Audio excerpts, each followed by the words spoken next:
여러분들이 지금 이제 보현보살의 10가지 행원에 대해서 이제 공부를 하고 있는데, 자, 첫 번째 행원이 뭐였죠? 예경제불원입니다. 그런데 예경제불원. 이제 두 번째는, 이거는 외워야 되겠죠, 그죠? 그래서 여러분들이 이 보현행원품을 공부하면서 뭐, 내용은 여러분들이 다 이해하지 못한다 하더라도 10가지 행원은 꼭 여러분들이 기억하셔야 됩니다. 두 번째 행원이 칭찬열애원입니다. 그러니까 칭찬열애원. 세 번째가 광수공양원입니다. 그러니까 광수공양원. 네 번째가 참제업장원입니다. 그러니까 참제업장원. 그래서 네 번째 행원까지 우리가 이제 갔었는데, 여러분들 교재 82쪽에 한번 보시기 바랍니다. 먼저 경문을 같이 한번 독송을 할게요.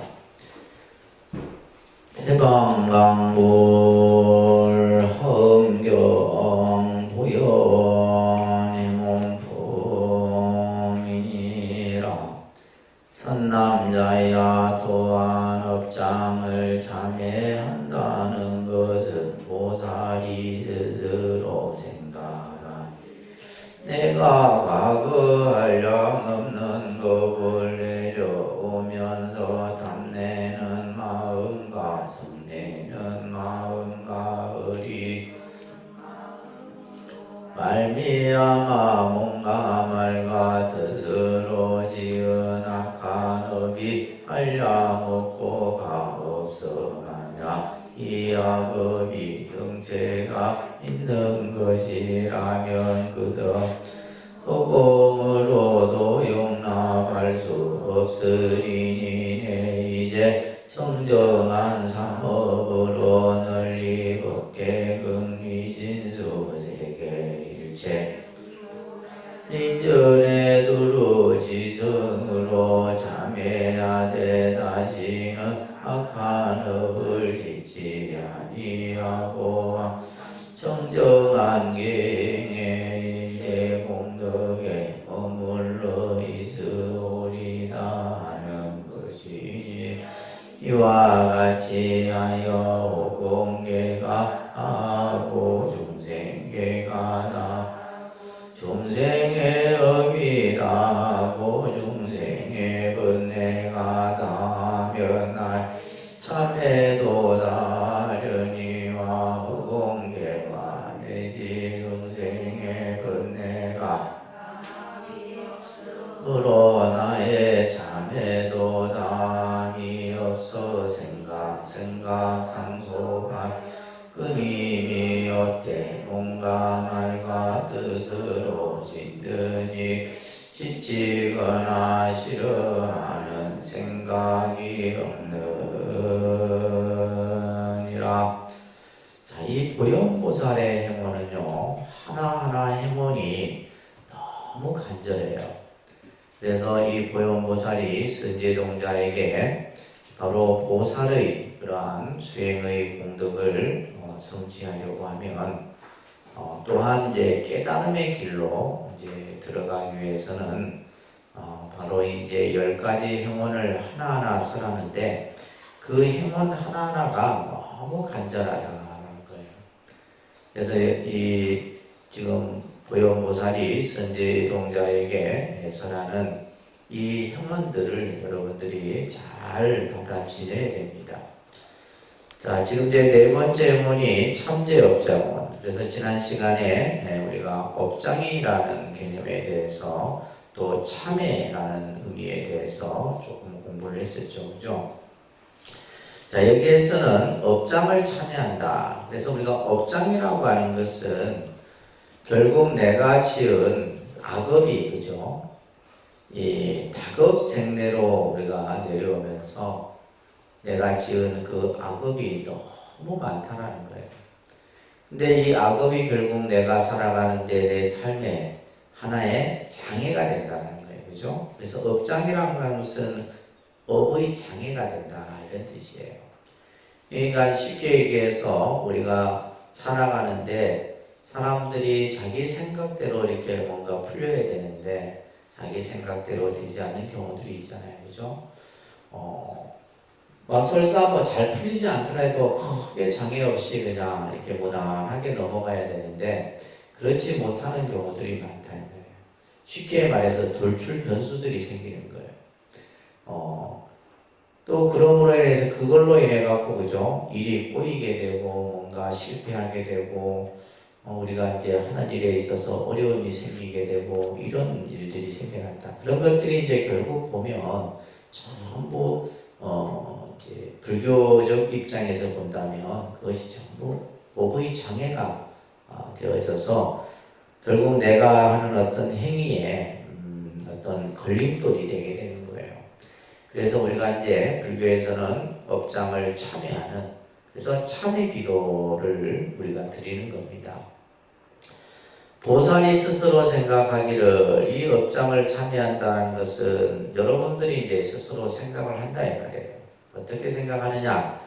내가 과거 한량없는 겁을 내가면서 많은 시간 동안에 나고 죽고 그죠? 우리가 그 시간의 한량없는 시간들을 우리가 살아오면서 이 말이에요. 탐내는 마음, 성내는 마음, 어리석은 마음 이것을 우리는 삼독심이라 배웠습니다. 그죠? 이걸 여러분들이 그냥 단순히 그냥 생각하시면 안 돼요. 이 삼독심이 결국 번뇌를 일으키는 가장 근본 원인이 된다는 말이에요. 쉽게 얘기해서 번뇌라고 하는 것은 내 마음을 편안하게 하지 못하는 것들이에요. 내 마음을 편안하지 못하게 하는 요인이 바로 이 세 가지다 이런 얘기예요. 그래서 욕심과 분노와 어리석음 이 세 가지가 결국 이것을 닦는 것이 우리가 이제 불교에서 여러분들이 절에 와서 기도하고 수행하는 그 근본 이유가 이걸 닦기 위한 거다. 아시겠죠?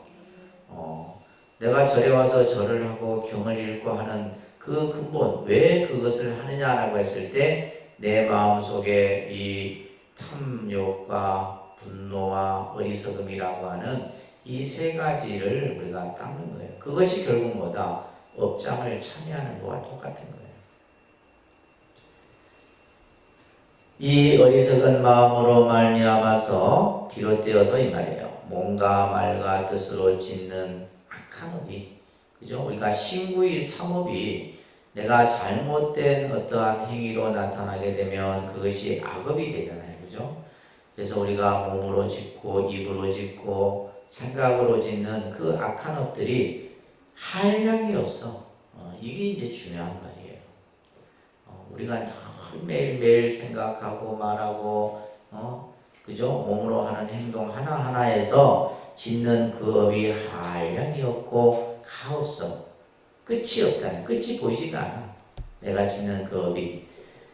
그래서 만약에 이 악업이 형체가 있는 것이라면 우리가 이제 이건 보이는 것이 아니다 이 말이에요. 근데 만약 이 악업이라는 것이 형체가 우리가 눈으로 보여지는 어떤 대상이라 한다면 그죠? 이것은 끝없는 허공으로도 용납할 수 없다. 허공을 덮고도 남는다 이런 얘기예요. 여러분들이 나고 죽고 하면서 지어온 그 업이 이 허공을 덮고도 남는다.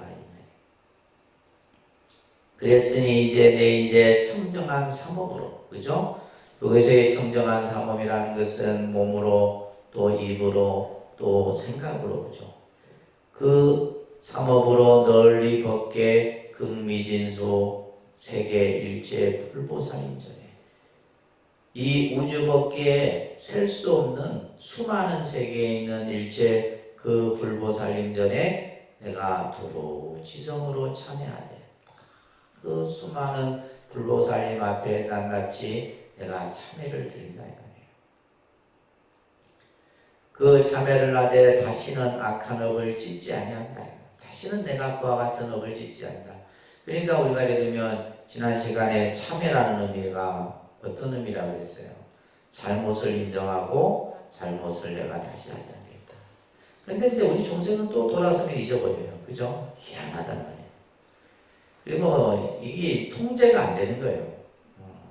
내 마음 속에서 일어나는 욕심, 분노, 생각 하나 어리석은, 그죠? 어리석은 생각, 이런 것들이 내 스스로 통제가 안 되는 거예요. 그걸 여러분들이 순간순간 알아차리고, 그죠? 순간순간 내가 생각이나 행동이 잘못된 줄 알면 우리가 악한 업을 짓겠어야 안 짓지. 근데 그걸 모른다, 이 말이에요. 그냥 모르고 또 하는 거예요. 습관처럼 하는 겁니다. 습관처럼 하고, 그냥 자연스럽게 하고, 알게도 하고, 모르게도 하고, 그냥 하는 거예요.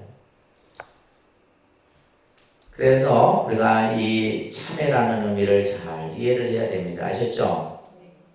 어떤 사람은 내가 뭐 잘못한 것도 없는데 뭐 맨날 참회하네. 그게 아니잖아요.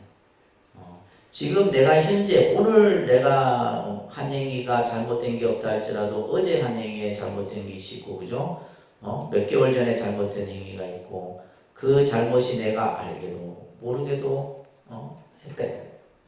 꼭 우리가 그냥 사람을 물건을 훔치고 남을 죽이고 하는 것만이 잘못이 아닌데, 순간순간 여러분들이 일으키는 한 생각이 다른 사람에게 고통을 주면 그것이 내 업이 되는 거예요.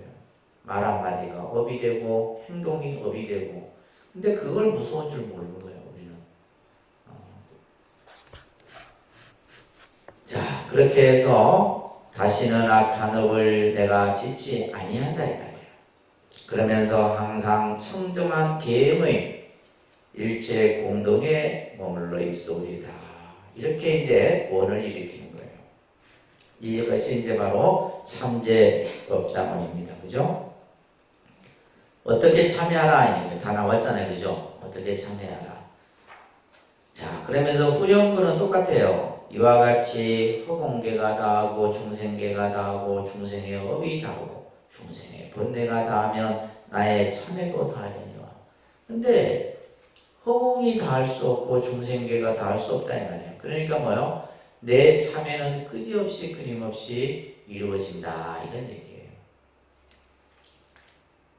허공계와 내지 중생의 번뇌가 다함이 없어. 다함이 없다는 건 끝이 없다 이런 뜻이에요. 나의 참회도 또한 끝이 없어. 그러면서 생각 상속하여, 생각 상속한다는 말은 생각 속에 항상 끊임이 없이 말이에요. 계속 이어져서 끊임이 없되 몸과 말과 뜻으로 짓는 일에 있어서 내가 지치거나 싫어하는 생각이 없다. 그래서 지금 모든 행원의 끝 이 부분은 똑같이 동일하게 그죠? 반복이 되는 거예요. 그래서 우리가 항상 원이라고 하는 것은 이와 같은 마음을 가져야 돼요. 생각 속에서 끊어짐이 없어야 되고, 그죠? 내가 그 행원을 닦음에 있어서 지치는 생각을 내서도 안 되고, 싫어하는 생각을 내서도 안 된다. 이러한 생각을 일으키지 않고 쉼없이 내가 이 행원을 닦겠습니다. 라고 하는 이제 뜻이 바로 이 참제법자문이에요. 그래서 우리가 참회라는 말을 현대적으로 풀면 자기 발전과 변화의 시작이다. 이런 말을 했어요. 그죠? 참회라는 것은 자기 발전이에요. 왜냐하면 우리가 스스로 자기의 어떤 행동, 또 자기의 어떤 삶을 항상 성찰하는 거예요. 참회를 통해서만이 성찰이 가능하다. 이 말이에요. 자기의 성찰이 가능한 거예요. 내가 무엇을, 내가 살면서 잘못되었는가? 내 삶이 잘못된 방향으로 가고 있지는 않는가? 이런 것들이 항상 자기 성찰이 이루어짐으로써 자기 발전이 나타나게 되고 또한 자기의 변화가 나타나는 겁니다. 그렇게 함으로써 뭐냐면 청정한 자기 본성을 우리 스스로 자각하게 되는 거예요. 자기 본성에 대한 자각이다. 이 말이 이제 불교에서 아주 중요한 말이죠. 그죠? 자기 본성에 대한 자각.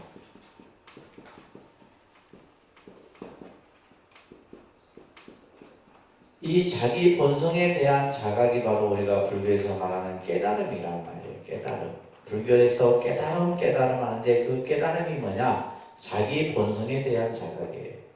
자기 본성이라고 하는 것은 자기의 마음, 그죠? 여러분들이 본래 가지고 있는 그 마음을 어떻게 하는 거예요? 스스로 깨닫는 거예요. 스스로 내가 자각한다 이 말이에요. 그러면 우리가 가지고 있는 자기 본성은 어떤 본성이에요? 그죠? 이 본성은 때묻지 않는 청정한 마음이다 이 말이에요. 근데 이 마음이 이제 오염되어 있다 보니까, 그죠? 번뇌에 덮여 있다 보니까 우리가 그 마음을 자각하지 못하는 거예요. 그래서 우리가 이제 기도를 하거나 이러한 참회 기도를 통해서 우리의 마음을 스스로 자각하게 된다는 겁니다.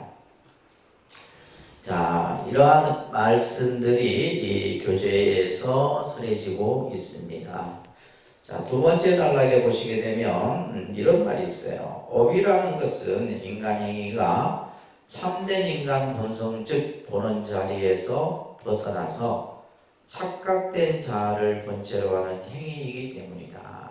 그러니까 우리 인간이 이제 업을 짓는 것은 결국 뭐요? 자기의 근본 마음자리를 벗어나서 뭔가가 이제 쉽게 얘기해서 내가 가지고 있는 청정한 본성 자리가 아닌 다른 것에 의해서 우리가 이제 휘둘리게 되는 거예요. 순간 일으켜진 생각, 순간 일어난 마음, 그 속에서 일어나는 분노, 이런 것들로 해서 우리의 마음들이 잘못된 형태로 나타나는 겁니다. 그래서 우리가 본 자성을 읽고 자성을 어긴 행위가 다 모두가 업으로서 인간의 본분과 어긋나게 된다. 이런 말을 하고 있습니다. 그래서 84쪽에 보시게 되면 두 번째 단락에 청정한 자성을 어긴 데서 나온 얘기가 모두 이것이 바로 나쁜 업이 되는 거예요. 자기의 본성을 잊어버리고, 그죠? 그러니까 우리가 가지고 있는 이 본성은 진여 그 자리다 이 말이에요. 그런데 이제 우리가 일으키는 마음은 중생심이잖아요, 그죠? 이 중생심에서 나타나는 마음들이 전부 업으로서 나타나게 된다라는 얘기를 합니다. 저 밑에 보시면 84쪽 끝에서 넷째 줄에 보면 지장령에 이런 말이 있다고 해요. 중생들이 차곡차곡 죄를 짓는다. 그러니까 죄를 짓지 않아야 되는데 뭐요? 또 짓고 또 짓고 또 짓고 매일매일 죄를 짓고 있는 거예요. 그러니까 결국 이 죄를 통해서 죄업을 통해서 결국 뭐요? 중생들이 오지 말라는 지옥은 그리도 오는 거예요. 그래서 차곡차곡 죄를 짓는다 이런 표현이 나오는 겁니다. 업이라는 것은 바로 죄와 상통하는 것이기 때문에 업이 소멸될 때 죄가 소멸되고 죄가 소멸될 때 복이 생기는 것이다. 자, 그 다음에 85쪽에 보면 죄란 무엇인가? 우리가 이제 이 죄업이다라고 얘기합니다. 그죠? 죄. 이 죄자는 무슨 죄자냐면 허물 죄자예요. 허물. 이 죄자가 죄업이다라고도 우리가 이제 이 죄자입니다. 이 허물 죄자인데 도대체 죄란 무엇이냐 말이에요. 죄란 무엇이냐? 이거 좀 읽어보셨어요? 제가 안 읽어보세요.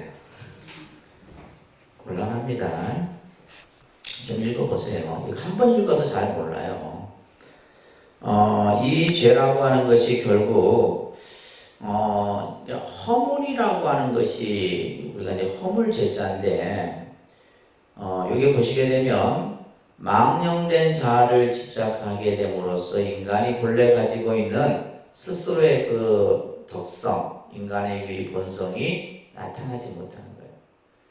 그래서 뭔가 내 마음이 그냥 비뚤하게 또 마음을 미혹하게 만들어 버린단 말이에요.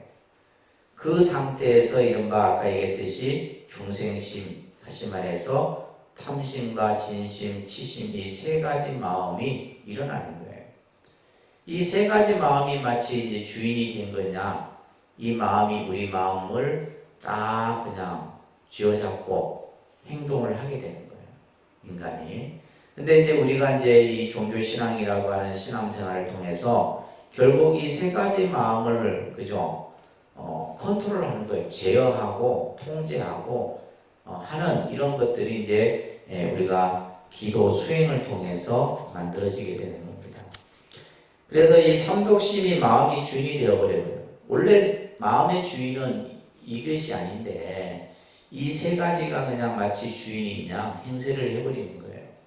그렇게 하다 보니까 뭐예요? 결국 이것이 우리의 생각과 행동과 말과 모든 이런 세 가지 업으로서 나타나게 된다. 이런 얘기를 합니다. 그래서 그 밑에 보시게 되면 끝에서 넷째 줄 우리가 이제 크게 이제 그 허물이 되는 것을 불교에서는 10가지로서 설명을 하죠. 그죠? 그래서 몸으로 짓는 허물에는 살생, 투도, 사음을 얘기하고 이거는 다 여러분들 교리 공부할 때 배우셨어요.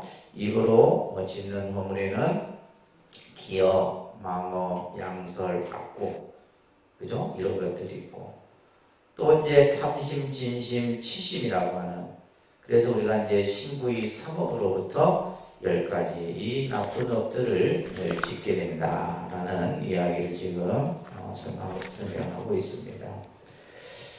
자, 그 다음 페이지 넘겨보시면 이러한 우리가 죄라는 것을 중생들이 미혹한 상태에서 짓게 되는데 그것은 바로 뭐다? 자성의 진리를 어겼기 때문이다. 다시 말해서 원만 청정한 내 마음을 등져버렸기 때문에 외면해버렸기 때문에 우리가 이러한 마음 그러니까 그래서 우리가 이제 뭐 명상이나 선이라고 하는 것은 마음 챙김을 얘기하잖아요. 그 마음 챙김이 뭐냐면 다른 어떤 경계에 내 마음을 빼앗기지 않도록 하기 위함이에요. 그래서 우리가 이 죄라는 것은 우리의 마음 근본 자성을 외면하고 진리를 등짐으로 인해서 이러한 죄업들을 우리 스스로가 짓게 된다는 거예요. 그렇기 때문에 이제 우리가 참회라는 것을 통해서 하는 겁니다. 참회라는 것을 마치 뭐와 같냐면 어둠 속에서 밝은 빛으로 그 어둠을 환하게 밝히는 것과 같은 거예요. 그게 참회입니다. 내 마음이 업장으로 인해서 그죠? 나쁜 업장으로 인해서 캄캄해진 그 상태인데 우리가 참회를 하다 보면 그 어둠의 상태가 조금씩 밝은 빛으로 변하게 된단 말이에요. 그런 의미가 바로 이제 참회의 의미 속에서 얘기를 하는 겁니다. 87쪽에 보시게 되면 우리가 이러한 죄는 스스로 알고도 짓고 모르고도 짓고 죄인 줄도 모르고 범한 것도 있고 알고 범하는 것도 있어요. 금생의 죄도 있고 전생의 죄도 있고 그 죄업이 가지가지라 이런 죄들이 그죠. 그래서 우리가 이제 결국 알고 짓느냐 모르고 짓느냐 결국은 이제 우리가 일반적으로는 알고 짓는 것은 때로는 괘씸하기도 하지만은 모르고 짓는 것은 더 우리가 이제 문제가 된다는 거죠, 그죠? 그래서 그 죄업이 더 무겁다, 뭐 이렇게 얘기를 하는데 아무튼 우리가 이러한 죄업을 짓는 것은 뭐 때문이다? 자기의 마음 본성을 잃어버렸기 때문이에요, 그죠? 자기의 마음 본성 자리를 우리가 제대로 갖추지 못했기 때문에 이러한 죄를 짓는 겁니다. 자, 그래서 참회에는 두 가지의 참회 방법을 우리가 예부터 얘기를 합니다. 따라합니다. 이참, 사참. 그래서 이참과 사참이 있어요. 사참이라는 것은 자기가 지은 허물 하나하나를 드러내서 그래서 이것을 우리가 이제 불교에서는 참회를 발로 참회다라는 말이 있어요. 그러니까 발로 참회. 보통 우리가 이제 뭐 이렇게 잘못된 행위에 대해서 누군가가 지적을 해주고 그죠? 그것을 잘못을 일깨워주는 경우들이 있는데 불교에서의 참회는 내가 내 잘못을 스스로 알아서 그것을 이제 드러내서 참회를 하는 거예요. 그것을 발로 참회를 하는데 그래서 자기가 지은 허물 하나를 드러내어서 자기의 잘못을 뉘우치고 내가 다시는 범하지 않을 것을 다짐하는 것이 바로 사참이에요.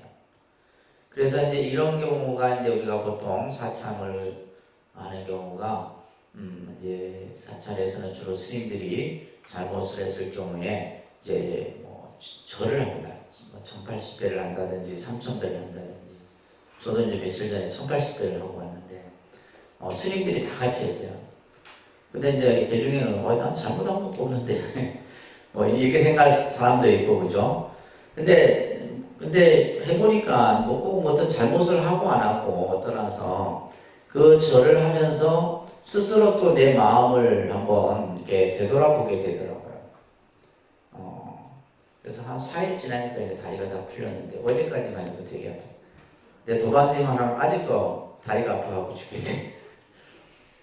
이게 안 하다가 아니거든요. 안 하다가 갑자기 막 그냥 1080별로니까 그런데 그래서 보통 이제 사참의 형태가 이제 그런 어떤 자기 잘못을 행위로서 그죠?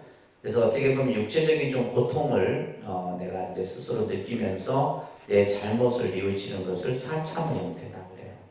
그러니까 여러분들 이제 학교 다닐 때 잘못하면 화장실 청소하고 그죠? 이렇게 나가서 그렇게 별도로 또 이제 그죠? 일을 하는 이런 것들이 이제 보통 사참에 해당되는 거고 이 참은 이치로서 참여하는 건데 결국 뭐요? 우리가 죄를 지은 자와 죄의 근본을 비추어 보아서 그죠? 이게 이제 우리가 이제 천수경에 재무자성종신기 심양멸시제왕마 제망 신멸량구공 시정명의 진참의 요 구절이 이제 이 참에 해당되는 뜻이에요. 죄라는 것은 실체가 없어. 이 죄라는 것은 결국 뭐예요? 마음을 따라서 일어난 것이다 이거예요. 마음.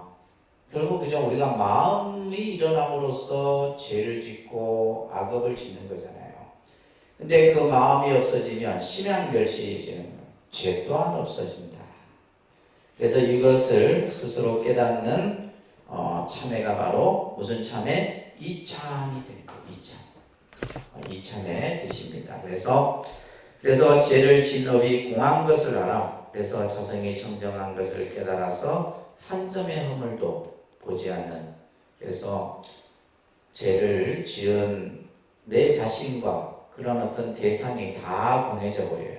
공해진 그 상태가 바로 진정한 참회다. 그래서 이제 우리가 천수경 참회문에 나오는 그 구절이 바로 이 참회에 해당되는 내용이에요. 자, 그러면 보현의문에서에 나오는 참회는 어떻게 지금 설명하고 있느냐? 우리가 아까 이제 본문에서 봤던 거죠, 그죠? 우리가 과거로부터 지은 모든 죄업이 한량이 없는데 그 죄업을 뭐요? 내가 잘못했다라는, 그죠? 그래서 그 잘못을 인정하는 게 중요하다고 했습니다. 참회에서는 우리가 이제 여러분들이 참회 기도를 할 때는 반드시 그 잘못을 먼저 인정을 해야 되고 그 다음에는 뭐요? 잘못을 반복하지 않겠다라고 하는. 그리고 이제 88쪽에 보게 되면 우리가 불보살림 전에 지성으로 참여하는 거예요. 이것은 뭘 의미하냐면 우리가 불보살림 전에 참여한다라는 의미는 뭐냐면 내 참여를 불보살이 증명해 주는 거예요. 내 참여를 불보살이 증명하는 의미가 우리가 법당에 와서 참여를 하는 겁니다. 아시겠죠? 예를 들면 참여를 한다고 해서 불보살님이 아니 나한테 절했으니까 네 죄를 내가 없애준다 이런 개념이 아닙니다. 무슨 말 이해되세요? 내가 어떠한 행위를 잘못했는데 그 행위를 내가 지금 참여를 해. 막 그냥 무릎에 그냥 막 피가 나도록 막 절을 하면서 참여를 한다. 그 참여를 뭐 하는 거예요? 불보살이 증명을 해주는 거예요. 증명을 해준 겁니다. 그래서 그런 의미에서 우리가 이제 불교라는 종교에서 참회를 이렇게 설명하는 거예요. 근데 이제 반대로 이제 다른 종교는 뭐예요? 그 신이 죄를 사해 주는 거죠. 그러니까 이게 달라요. 다른 종교는 신이 죄를 사해 주고 우리는 뭐예요? 불보살이 내 참회를 인정해 주면서 그 죄업이 어떻게 돼요? 가벼워지겠지만은 그 대신 뭐예요?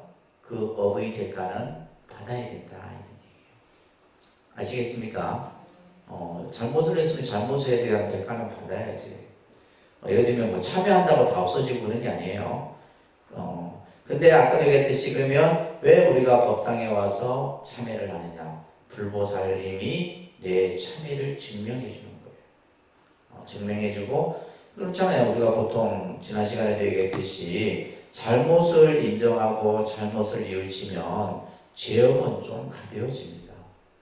우리가 이제 인간 세상의 형사법에서도 그렇게 적용이 되잖아요. 근데 안 뉘우치고 잘못을 인정 안 하고 이러면 뭐요? 죄업이 더 무거워지죠. 그죠? 굉장히 보편적인 상식선에서 이해를 하시면 되겠습니다. 자, 여기 이 보현행원에서는 그죠? 극미진수 세계 수많은 세계에 계신 부처님이 계신 곳에 낱낱이 내가 그 부처님 앞에 다 참회를 올린다는 거예요. 그래서 여러분들이 참회를 할 때는 불보살님 앞에서 하는 것이 좋다 이런 얘기예요. 아시겠어요? 집에서 내가 아이고 잘못했다 내 잘못 이거 하는 것보다 부처님이 계신 불보살님 전 앞에서 내 참회를 여러분들이 고하는 것이 훨더 여러분들의 이제 그것을 이제 불보살님이 증명하고 입증하기 때문이에요. 그 다음에 보현행원에서의 세 번째 여러분들 그 중간 단락에 보시면 다시는 악업을 짓지 않겠다. 이게 중요한데 근데 우리 중생은 뭐예요? 또 악업을 짓는 게 문제잖아요. 그 반복되는 행위를 하면 안 되는데 그죠? 우리는 또 한다는 것이 문제인 거예요. 자, 그래서 다시는 악업을 짓지 아니하고 정정한 공덕을 행할 것을 맹세하고 실천하는 뜻이 이 보현행원의 네 번째 문속에 담겨 있습니다. 맨 아랫줄에 보게 되면 육조해능 스님은 과거에 지은 죄도 참회해야 되고 미래에 또한 지을 죄도 참회해야 된다. 현재는 말할 것도 없고 그죠? 현재는 말할 것도 없고 과거에 지은 죄도 참회하고 현재에 지은 업도 참회하고 미래에 지은 업도 참회해야 된다. 이런 말을 합니다. 자, 우리가 이제 참회를 했을 경우에는 우리의 마음은 어떻게 되느냐, 그죠? 89쪽에 보면 참회를 하면 즉시 우리의 마음은 청정해진다. 아까 청정성의 회복이다 그랬어요, 그죠? 우리 자기 마음의 청정성의 회복이 돼요. 뭔가 좀 내 마음이 가벼워져요. 내가 잘못을 하고 나서 참회를 하고 나면 어떻게 돼요? 내 마음이 조금은 가벼워집니다. 근데 예를 들면 내가 참회를 하지 않고 그죠? 계속 생각하고 고민하고 괘씸하다 생각하고 내가 저놈은 반드시 대가를 치러야 된다 그냥 생각하고 하면 뭐예요? 더 복잡해집니다. 근데 남을 탓하기 전에 그죠? 자기의 잘못을 먼저 인정하고 내가 뉘우쳤을 때 우리의 마음의 그 근본 자성은 어떻게 돼요? 청정해지는 거예요. 이 개념을 여러분들 꼭 기억하셔야 돼요. 아셨죠? 알겠습니까? 근데 우리는 보면 어떠한 이제 서로 갈등과 어떤 다툼이 생기면 서로 시시비비를 따지려고 한다는 거예요. 네가 잘했니? 못했니? 그죠? 맨날. 근데 제3자가 보면 둘 다 못했어. 둘 다 잘못했다 이 말이에요. 제3자가 보면 이 사람도 잘못을 했고 이 사람도 잘못을 한 거예요. 근데 중요한 것은 당사자는 뭐예요? 서로 상대방이 잘못했대. 그게 왜 그래요? 왜 그러한 상황이 생기는 거예요? 어리석기 때문이에요. 어리석기 때문에 자기의 한 행위를 바로 보지 못하는 거예요. 이러한 어떤 갈등과 다툼이 왜 일어났는가를 바로 볼 수 있어야 된다. 그런 것들이 이제 여러분들이 절에 다니면서 배우는 공부다 이 말이에요. 아시겠죠? 그래서 두 번째 단락에 보시면 진실한 참회 앞에 허물어지지 않는 죄는 결코 없다. 얼음이 녹듯이 녹아버려요. 얼음이 녹. 그래서 천수경에 백급 접집죄라고 하는 용어가 있죠, 그죠? 100급 동안 쌓고 쌓은 죄가 한 생각 속에 싹 사라져버려요. 여러분들이 진정한 참회를 하게 되면 그 죄업이 한순간에 마른 풀을, 그러니까 마른 풀을 우리가 산더미 같이 쌓은 마른 풀이 있다 할지라도 그 마른 풀을 태우는 데는 많은 불이 필요한 게 아니에요. 성냥 하나면 됩니다. 딱 붙이는 순간에 뭐예요? 확 타버려요. 우리의 죄업 또한 그와 같은 것이다. 이런 얘기예요. 아시겠죠? 그래서 모든 내 죄업을 진실한 마음으로 여러분들이 참회를 해야 돼요. 자, 90페이지 넘겨보시면 그래서 우리가 불보살님 앞에 참회하며 끊임없는 자기 자성의 공덕수가 우리 마음속에 항상 넘치게 된다는 거예요. 그리고 우리가 다섯 번째 줄에 보게 되면 인간이 살아가는 현실 세계에서 결국 불행이 왜 일어나느냐. 결국 뭐예요? 내가 지은 행위의 결과가 그대로 나타나는 거예요. 그러니까 결국 뭐예요? 내 업에 의해서, 내 잘못된 업에 의해서 내 삶의 불행도 나타난다. 이런 말이에요. 아시겠죠? 그렇기 때문에 우리가 수행을 하고 하는 겁니다. 자, 그래서 참제업장원, 자, 여러분들이 항상 부처님 전에 서서 이 자신의 지은 그 죄업을 잘 진참회를 하셔야 돼요. 진참회. 자, 오늘 이제 5번째 수의공덕원을 보도록 할게요. 96쪽으로 넘어갑니다. 경문을 자꾸 읽으셔야 돼요. 경문을 많이 읽어서 그냥 경문만 봐도 무슨 부처님께서 우리에게 어떤 말씀을 하시는지를 여러분들이 알 수 있습니다. 자, 수의공덕원이에요. 수의공덕원. 자, 이 수의공덕원은 다른 사람의, 그죠? 공덕을 함께 기뻐한다. 다른 이의 공덕을 함께 기뻐하겠습니다. 다른 사람이 좋은 일을 당하면 그 좋은 일을 함께 기뻐. 그래서 이 보현행원에서 이 수의공덕원도 우리가 살아가는 현실에 있어서 참 중요한 원 중에 하나입니다. 자, 같이 한번 독경할게요. 태방강물 험경 보현행원 품제 오니라 선남자여 또한 남이 짓는 공덕을 함께 기뻐한다.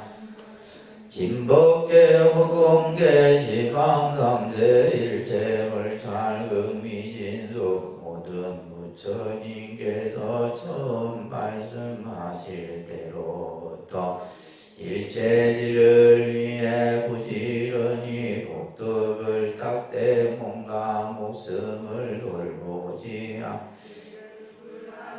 불가설불 찰금미진수가 벌리내고 난나 끝마다 불가설불 찰금미진수의 두목과 수족을 버리고 이와 일체 난행 고행으로 가지가지 바람일문을 원망히 하며 가지가 보살지지를 정득에 들어가며 모든 부처님의 뒤없는 보리를 성지 드신 뒤에 사리를 분포하실 때까지의 모든 성근을 내가 다 함께 기뻐하며 저시바 세계의 육치 사생 일체 종류 중생들이 짓는 공덕 해지한 티끌 만한 것이라도 모두 함께 기뻐하며 시방생세의 일체 성문과 벽지불인유와 무학들이 지은 모든 공덕을 내가 함께 기뻐 일체 보살들이 한량없는 안행 고행을 닦아서 무상승등 보리를 구하는 넓고 큰 공덕 내가 모두 기뻐하는 것이니라. 이와 같이 하여 공계가 다하고 중생의 업이 다하고 중생의 번뇌가 다해도 나야 함께 기뻐 다함이 없어 생가 상소하여 근임이 없되 몸과 말 뜻으로 씻는 일에 지치거나 싫어하는 생각이 없느니라.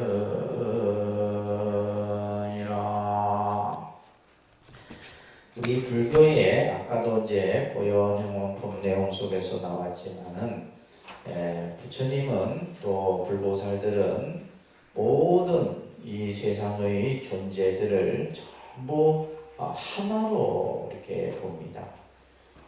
그래서 그 하나라고 하는 개념 속에서 나오는 불보살의 마음이 바로 이제 동체대비라는 말이 있어요. 그러니까 동체대비.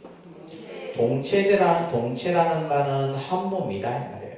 너와 내가 따로가 아니다 이 말이에요. 한 몸이에요. 그렇기 때문에 그 동체대비라는 이 동체라는 의미에서 대비심이 일어나는 거예요. 대비심. 항상 이 대비심은 뭐냐면 늘 그 상대에 대해서 생각하는 마음이죠. 상대에 대해서 그 상대에 대해서 상대의 아픔 또 기쁨 그것에 대해서 늘 함께 생각하고 나누는 마음 이것이 이제 불교에 있어서 중요한 개념인 동체대비 사상이다라고 하는 거예요. 자, 이 수의공덕원도 마찬가지예요. 공덕을 그죠? 중생들이 다른 사람이 지은 공덕을 함께 기뻐한다. 근데 우리는 이제 일반적인 상식선에서 보면 그죠? 우리나라 속담에도 그죠? 뭐 사촌이 땅을 사도 뭐 해요? 배가 아파요? 실제 그렇습니까? 뭐 아니야. 여러분들은 남 잘 되는 꼴을 못 봐. 왜냐하면 나와 남이 항상 서로 다르다라고 생각하는 거예요. 그리고 또한 경쟁 관계라고 생각해요. 그래서 우리가 이제 형제 간의 갈등이 일어나게 되고, 그죠? 또 예를 들면 우리가 흔히 이제 일본 권속 안에서도 서로 이렇게 갈등이 생기고 분열이 생기는 거예요. 근데 이제 여기서는 지금 공덕을 함께 기뻐해 준다. 성금 공덕이죠. 누군가가 작은 일을 해도 그것을 함께 기뻐해 주고 함께 좋아해 주고 그죠? 그 사람이 잘 돼도 그 잘된 것을 함께 기뻐해 주고 근데 겉으로는 막 그냥 웃으면서 박수를 속으로는 그죠? 지금 뭐가 잘 나가고 그러니까 여러분들이 겉모습하고 속은 다르다 이 말이에요. 그러면 안 된다.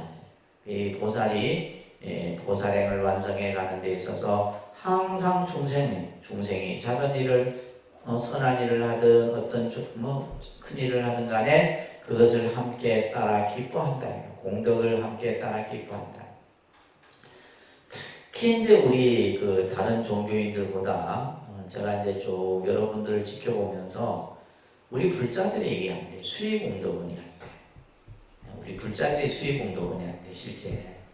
그러니까 이게 뭐냐면 이제 우리가 이제 절에 와서도 보면 모르게 이렇게 성금 공덕을 짓는 분들이 있다 이 말이에요.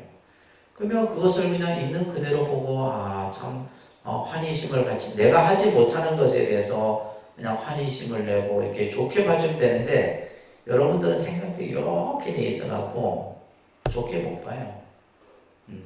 좋게 못 보는 거예요. 그래서 내가 잘못 봤나? 내가 분명히 잘 본 것 같은데 전혀 그런 마음들을 못 일으킨다 이 말이에요. 그래서 우리가 이제 보면 이제 사실은 그렇잖아요. 우리가 예를 들면 쉽게 표현하자면 절에 어떤 내가 시주를 했다. 그러면 시주를 한 것에 대해서 어때요? 이거는 공덕을 지은 거잖아. 그러면 같이 이렇게 정말 수위 찬탄을 해줘도 될까 말까 한데 또 뒤에서는 또 그런다. 지가 돈이 있으면 얼마나 있어갖고 그냥 또 심지어는 주지스님한테 잘 보이려고 잘 보이는 게 뭐 있어. 어째 그 수준 이하의 생각들을 하는 거예요. 여러분들이 실제 그렇다 이 말이에요. 그러다 보니까 이제 내가 좋은 일을 작은 일이든 어떤 물질적이든 정신적이든 또 하든 간에 뭘 하는 거에 대해서 사람들이 이제 다 움츠러드는 거예요. 못하는 거예요. 이게 바로 뭐가 없는 거예요, 여러분들이? 수의공덕원의 마음을 갖추고 있지 못하는 거예요. 그냥 있는 그대로 보면 되는데 여러분들은 뭐냐면 여러분들 생각을 덧붙여갖고 또 다른 사람이 이러쿵저러쿵 얘기하면 그 얘기를 듣고는 그냥 또 그죠? 오해를 하게 되고 이런 일들이 부지기수다. 그러니까 이제 대부분의 이제 신도들이 뭐 시주를 하면 스님 절대 알면 안 됩니다. 절대 알면. 신도들이 절대 알면 안 된다. 그래서 내가 아니 좋은 일은 이게 알려도 그죠 되는 일인데 나쁜 일이야 우리가 예를 들면 그 사람의 좀 안 좋은 점 이런 것들은 감춰줘야 되겠지만 좋은 일은 사실 드러내야 된다 이 말이에요.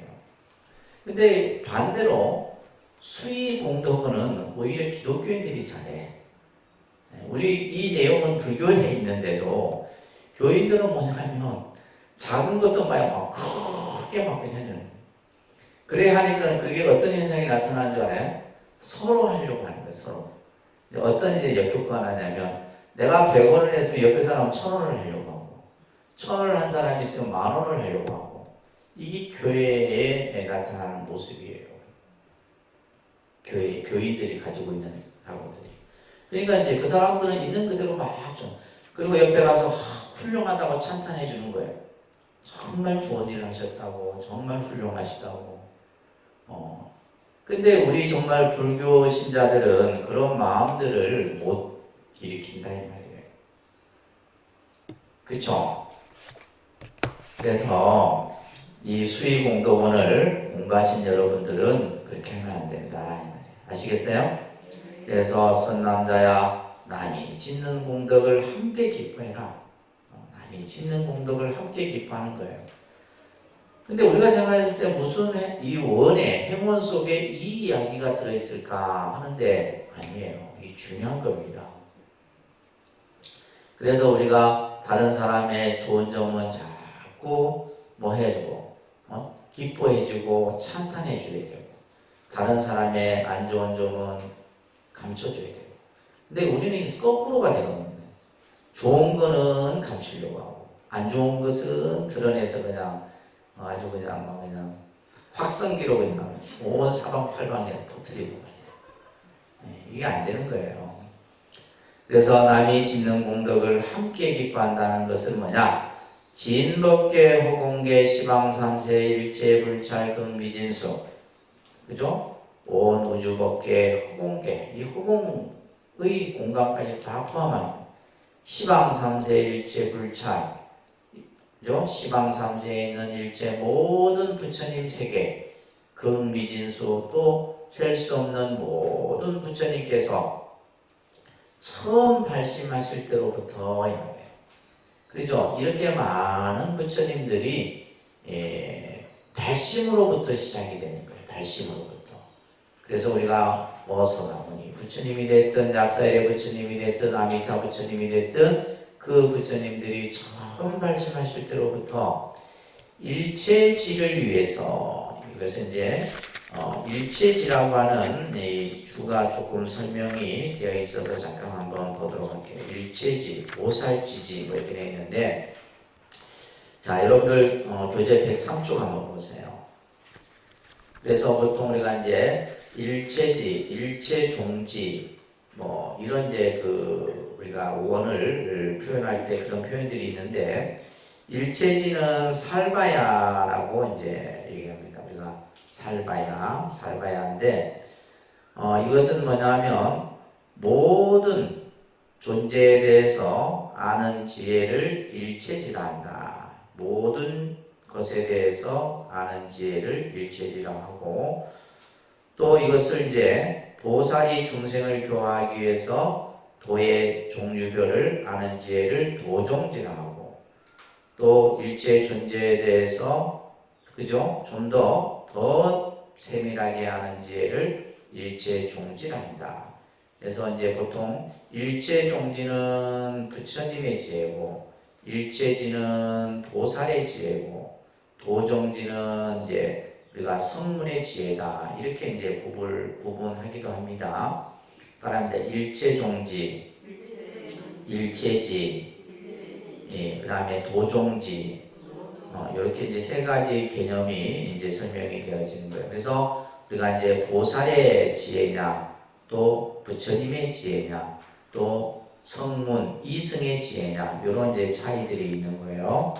그래서 발심으로부터 일체지를 위해 자, 그죠? 이제 보살의 지혜를 완성하기 위해서 뭐 하는 거예요? 부지런히 복덕을 닦는 거죠. 자, 우리가 서가모니 부처님이 이 세상에 오셔서 6년의 고행을 닦았다. 이렇게 우리는 알고 있죠. 그죠? 그렇지만 이 서가모니 부처님은 이 생에 오시기 전에 이미 과거 생에 수많은 시간 동안에 보살행을 닦았던 거예요. 그죠? 그 과거세에 닦은 그 시간과 보살행의 그 공덕은 말로 표현할 수가 없다 이 말이에요. 뭐 여러 다른 부처님도 다 마찬가지입니다. 그래서 여기서 말하는 것처럼 많은 시간 동안 처음 발심하고 나서 그죠? 일체지를 얻기까지 부지런히 복덕을 닦아요. 이것을 닦는 데 있어서 몸과 목숨을 돌보지 않아요. 몸과 목숨을 돌보지 않아. 이것을 아끼지 않는다 이 말이에요. 내가 신명을 아끼지 아니야. 몸과 목숨을 돌보지 않고 불가설, 불찰금, 미진수거. 그러니까 겁이라고 하는 시간을 지금 화엄경에서는 계속해서 반복적으로 불가설, 말할 수 없고 말할 수 없다 이 말이에요. 셀 수 없는 거예요. 가히 말로 설명할 수 없고 가히 말로 설명할 수 없는 부처님 세계, 그죠? 극미진수겁을 지내고 한없는 시간을 지낸다 이 말이에요. 이와 같은 일체의 난행고행으로, 난행이라는 말은 그죠? 하기 어려운 행을 난행이라 하고, 고행은 그죠? 육체적으로 정신적으로 힘든 그러한 수행을 고행이라 하는 거예요. 그러니까 난행고행. 그래서 우리가 이제 보살행을 닦는다는 것은 결국 난행고행을 능히 이제 이것을 행하는 과정이 바로 보살의 행위예요. 그래서 이러한 난행고행으로서 가지가지 바람일문을 많이 했다. 또한 가지가지 보살 지지를 증득해 들어가면서 모든 부처님이 위없는 도리를 성취했고 내지 열반에 쓰신 뒤에는 사리를 분포하실 때까지. 자, 우리가 이제 이 부처님께서 모든 부처님께서부터 여기 시작이 되는 거예요. 그죠? 처음 발심해서 일체지를 위해 복덕을 닦고 뭔가 목숨을 돌보지 않으면서 많은 시간을 지내고 또 그죠? 그 시간마다 불가설 불찰극미진수의 두목과 수족을 버리고 그러니까 예를 들면 이제 이 목숨까지 다 버려버리는 거예요. 이와 같은 일체 난행고행으로 바람일문을 원만히 닦고 또 가지가지 보살지지를 증득해 들어가며 이제 수행을 닦아가는 거예요. 그리고 모든 부처님의 위없는 깨달음을 성취하고 그리고는 내지 열반에 드신 뒤에 또한 거예요. 서가모니 부처님도 마지막 열반에 드신 뒤에 또한 그 사리, 그죠? 부처님의 그 유골까지도 전부 중생들에게 성근공덕으로 다 회양을 했잖아요. 그러한 사리를 분포하실 때까지의 모든 성근을 자, 여러분들 그 성근에 대해서 이제 제가 설명을 드렸었는데 105페이지 잠깐 보시면 105페이지 이 각주도 여러분들 한번 보셔야 돼요. 그래서 뭐 십신, 십주, 뭐 십행, 십회양, 십지 이건 이제 화엄의 그 보살지지를 이렇게 이제 50단계로 설명을 하고 있는 내용이고 그죠? 이때 보면 성근이라는 말은 선본, 덕본이라고도 얘기하는데 뿌리가 되어서 모든 선을 낳기 때문에 성근이란다. 선근. 쉽게 말해서 선한 인연의 그러한 뿌리를 만들어내는 것이 바로 선근이라고 얘기를 하는 거예요. 그래서 보통 이제 삼성근이라 해서 세 가지 성근을 얘기를 하는데 이제 무탐, 무진, 무치 이것을 이제 삼성근이다라고 얘기해요. 그래서 성근의 반대는 불성근이라 해서 이제 탐진치를 불성근으로 이렇게 설명을 하고 있죠. 그죠? 그래서 삼성근에 대한 얘기도 조금 설명이 되어지고 있네요. 그죠? 그래서 모든 성근을 다시 말해서 선한 그러한 인연의 뿌리를 내가 다 함께 기뻐하며 자 이런 것들을 전부 다 내가 기뻐한다. 부처님이 발심함으로부터 시작해서 보살행을 닦고 그죠? 난행고행으로서 하기 힘든 그러한 모든 수행들을 성취하고 마지막에 깨달음을 얻고 나서 이 육체를 열반에 드신 후에 그죠? 이것을 사리를 분포하실 때까지의 모든 일체의 성근을 내가 다 기뻐하며 저 시방일체 세계의 육치는 육도를 얘기합니다. 이제 보통 이제 육치라고도 얘기해요. 그래서 지옥, 악이, 축생, 아수라, 천상, 인간 6세계를 말하는 거예요. 일체 세계가 그러한 육치, 사생은 우리가 이제 생명이 태어나는 4가지의 형태를 사생이라 하죠. 그죠? 태난, 습파라고 얘기해요. 그러니까 태생, 난생, 습생, 화생. 그래서 보통 육도, 그러니까 사생, 육도 이렇게 많이 이제 설명을 하는데 그것을 이제 육지사생이라 이렇게 표현하는 거예요. 사생, 육도라는 말과 같은 말이에요. 그래서 일체 세계의 육지사생의 일체 종류 중생들이 그 짓는 공덕을 그죠? 되지 한 티끌만한 것이라도 작은 것이라도 이 말이에요. 이것을 모두 함께 기뻐하며 또한 시방 3세의 일체 성문과 벽집을 성문 벽집을 이것을 이제 우리가 이제 유학이라고 해요. 유학. 성문과 벽지부를 유학이라 하고 무학은 아라한을 이제 무학이라 해요. 그래서 이제 유학, 무학이라는 개념이 있어요. 유학은 아직 배워야 될 배움이 남아있는 이들을 유학이라 그래요. 그래서 유학, 무학을 이제 여기서 지금 설명을 하고 있는데 이거는 이제 교리적인 내용인데 우리가 이제 보통 성문, 연각, 이 연각을 우리가 이제 벽지불이라고 하는 거예요. 벽지불이라고도 하는데 보통 이제 성문 이제 연각을 아까 이 2가지를 뭐라 그래요?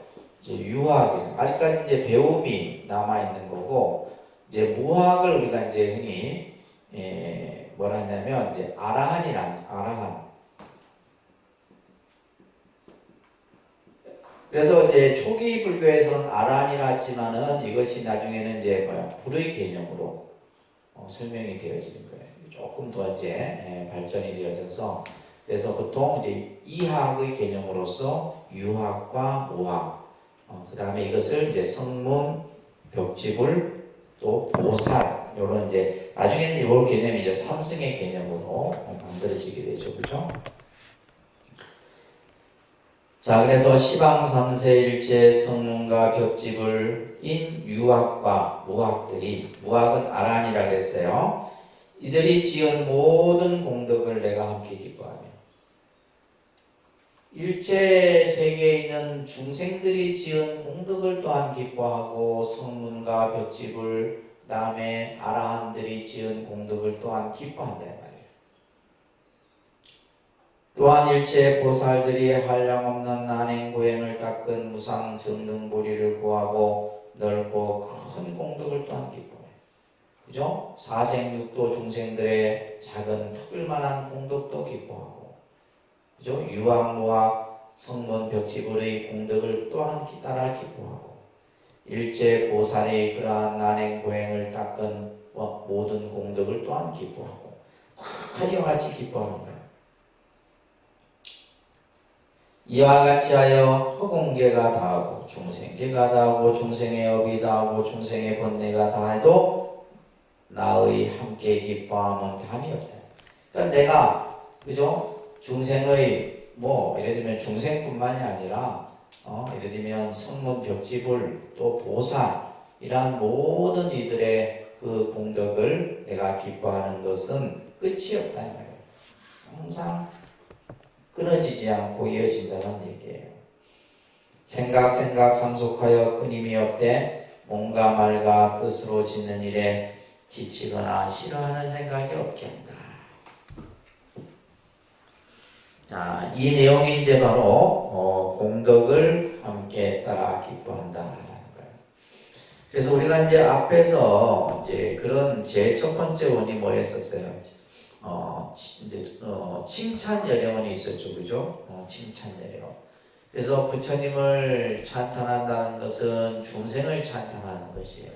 찬탄, 중생은 일체 중생을 찬탄한다 이 말이에요. 지금 이 수의공덕원에서는 뭐요? 중생에서부터 보살에 이르기까지 그들이 닦은 크든 작든 어떠한 일체의 공덕을 뭐 한다? 따라 기뻐한다. 수의한다. 따라서 기뻐한다. 함께. 그러니까 우리가 예를 들면 쉽게 이거예요. 누가 법당에서 절을 하고 있어. 야, 그 절을 하는 그 지금 공덕을 짓고 있는 거잖아요. 그걸 보고는 뭐예요? 내가 그 절하는 모습을 보고 함께 기뻐하는 거예요. 함께 기뻐해요. 이게 수의 공덕원이에요. 누가 예를 들면 어떠한 여러분들이 절에서 청소를 하든 어떤 공양부를 하든 뭘 하든 하는 그러한 작은 일체의 어떤 공덕일지라도 그것을 함께 따라 기뻐하고 그것이 크든 작든 간에 이게 이제 보살의 수의 공덕원이다라는 거예요. 이걸 꼭 하셔야 됩니다. 아셨죠? 이것만 돼도 여러분들이 공부가 많이 되는 건데 이게 돼야 된다는 말이에요. 자, 97쪽에 보시면 함께 기뻐한다라는 것이 도대체 무엇을 의미하느냐? 함께 기뻐한다. 그죠? 이것은 다른 사람을 자기와 대립하는 존재로 한다라면, 그죠? 대립 관계. 저 사람은 나와 다른 사람이야. 그러니까 우리가 예를 들면 같은 도반, 같은 불자로 생각한다면 수의 공덕원이 되겠죠. 근데 우리는 그 생각을 못 가진다 이 말이에요. 나는 나고 너는 너고 전부 그렇게 생각하는 거예요. 서로 뭐요? 서로 대립 관계로서 나와 너를 나누어서 보기 때문이다 이 말이에요. 그렇기 때문에 다른 사람이 착한 일을 했더라도 내가 쥐가 좋아서 했는데 뭐 이렇게 하잖아요. 그죠? 쥐가 좋아서 하는 거 내가 굳이 기뻐할 일이 이게 싫은 게 아니란 말이에요, 사실은. 근데 이것이 바로 뭐냐면, 나와 너를 따로 보기 때문에, 이런 생각이 일어나는 거예요.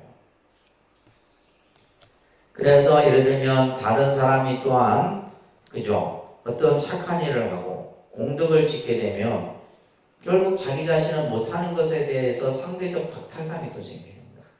상대적 박탈감이 생기니까 뭐 하는 거예요? 그 사람이 대해서 수의 공덕이 안 되는 거예요. 무슨 말인지 아시겠죠? 첫째는 나와 너를 대립 관계로 보기 때문이고, 둘째는 뭐예요? 상대적 박탈감이 생깁니다. 상대적 박탈감. 그러니까 예를 들면 우리가 이제 여러분들이 절에 와서 하는 모든 것들이 내가 할 수 있는 범위에서, 내가 할 수 있는 그 마음 안에서 하는 거예요. 여기 와서도 그냥 여러분들이 이제 삶이 그렇게 만들어져 버린 거죠. 여러분들 자녀들 키울 때부터 시작해서 요즘 우리가 말하는 아파트 크기부터 자동차 크기부터 해서 모든 것을 그냥 상대적으로 보기 때문에 거기에서 모든 것들이 만들어지는 거예요. 그렇게 보면 안 됩니다. 아시겠죠? 이 참 좋은 지금 지적이에요. 왜 우리가 함께 기뻐하지 못하는 이유가 바로 여기에 있다는 거예요. 그 얘기를 지금 하고 있는 겁니다. 98쪽에 보시게 되면 그렇기 때문에 다른 사람이 짓는 공덕을 함께 기뻐할 수 있는 것은 바로 뭐요? 다른 사람을 다른 사람으로 보지 않는 겁니다. 다른 사람을 다른 사람으로 보지 않는 거예요. 그냥 우리는 너와 내가 하나라는 관점에서 보면 이 수의 공덕원이 되는데, 우리는 나와 너를 다르게 보기 때문에 거기에서 차별적인 틈이 만들어지는 거예요. 그죠? 자기와 이해를 함께하고 기쁨을 함께하고 성장을 함께하는 동일 생명이라고 하는 깊은 신앙에서 비로소 다른 사람의 공덕을 함께 기뻐할 수 있게 되는 거예요. 이 말을 잘 기억하세요. 아셨죠? 그래서 우리는 모두가 같은 동일한 생명이죠. 이것을 아까 이제 동체라는 말을 한 거예요. 동체. 우리는 하나다. 하나의 그 모습인 것이에요. 사람과 사람이 서로 대립하고 있을 때는 다른 사람이 설사 착한 일을 하고 잘 되었을 때 자기 대립하는 존재가 자기보다 위에 있게 되는 것이므로 거기에서는 뭐요? 불안과 시기심이 싹트는 거예요. 그것이 당연하죠. 그래서 우리가 남 잘 되는 꼴을 못 보는 거예요. 남 잘 되는. 그게 왜냐하면 늘 상대적으로 모든 것을 보고 있기 때문이다라는 거예요. 그러니까 우리 이제 예를 들면 이런 얘기예요. 우리 스님들끼리 이제 하는 얘기예요. 예를 들면 다른 스님이 나를 볼 때, 그죠? 나를 볼 때 어떻게 뭐 부러워할 것 같아요? 천만의 말씀이에요. 스님들은 예를 들면 부러워하지 않아.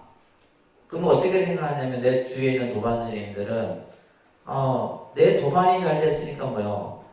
나도 더군다나 그 덕을 본다라는 거죠. 그렇지 않겠어요? 예를 들면 내 도반이 잘 됐으니까 나는 뭐 그냥 그에 따라서 같이 똑같은 덕을 볼 수 있다는 거예요. 그래서 뭐 예를 들면 제가 이게 가지고 있는 것에 대해서 부러워하는 스님은 아무도 없습니다. 오히려 안타깝게 생각하지. 안타깝게 생각한다는 거예요. 아이고 힘들겠다. 그거 관리하고 운영하기 힘들겠다 이렇게 생각하지 뭐 부러워하고 무슨 부러워해. 스님들은 그런 게 없어요. 왜냐하면 같은 도반이니까. 도반이 잘 됐으니까 뭐 하는 거예요? 좋아하는 거죠. 도반이 잘 됐으니까 자기도 좋아하고 또 그로 인해서 또한 뭐요? 함께 서로 이렇게 공유하는 것이고 하는 것이다라는 거예요. 자, 이런 개념이 바로 수의 공덕원입니다. 아셨죠? 또 교재 나머지 뒷부분 한번 더 보도록